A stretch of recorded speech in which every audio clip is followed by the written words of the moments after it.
完了，大火把女人的房子給燒了。由於火勢太大，女人只能跪在地上大聲痛哭，只能眼睜睜看着房子被燒光。房子被燒完也意味着什麼都没有了。虽然房子固然重要，但她却无能為力。几個月前，丈夫把她狠心趕出家，獨自帶着女兒在山上相依為命，平時也是靠找一些山貨來賣為生。雖然日子過得很苦，起碼不用遭到丈夫的折磨，自己辛苦點也能解決溫饱。本以為就這樣可以安穩地過下去，但丈夫把她趕出家後，自己就過不下去了。趁女人不在家時，去偷偷放火燒了她的房子，而女人在山上也完全不知道。当她回去时，已經看到房子燒了一半。由於房子是竹子做的，燒起来也非常快，幾分鐘的時間就把房子燒光光。女人的命太苦了，看着自己辛苦搭建的房子没了，此時的她徹底絕望了。去翻開地上燒完的灰，家裡原本的東西已經全部沒有，都已經化成灰燼，母子倆的衣物都沒了。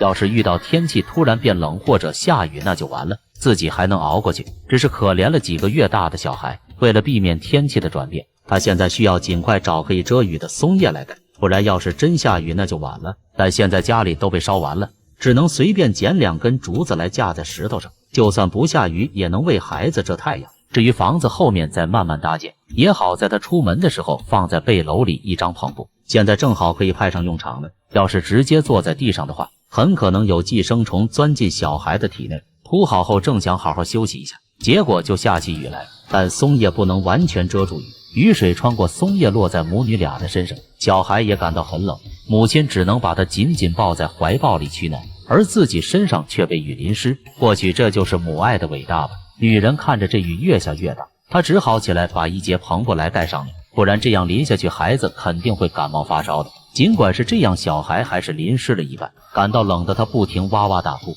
媽媽身上也是全部濕透，抱着孩子根本不起作用。又過了幾分鐘後，天空突然變黑，電閃雷鳴，馬上要下暴雨了。這個遮雨的肯定擋不住，雨量也變得越來越大，小孩也變得發燒咳嗽不停。這下母女倆遇到大麻煩了。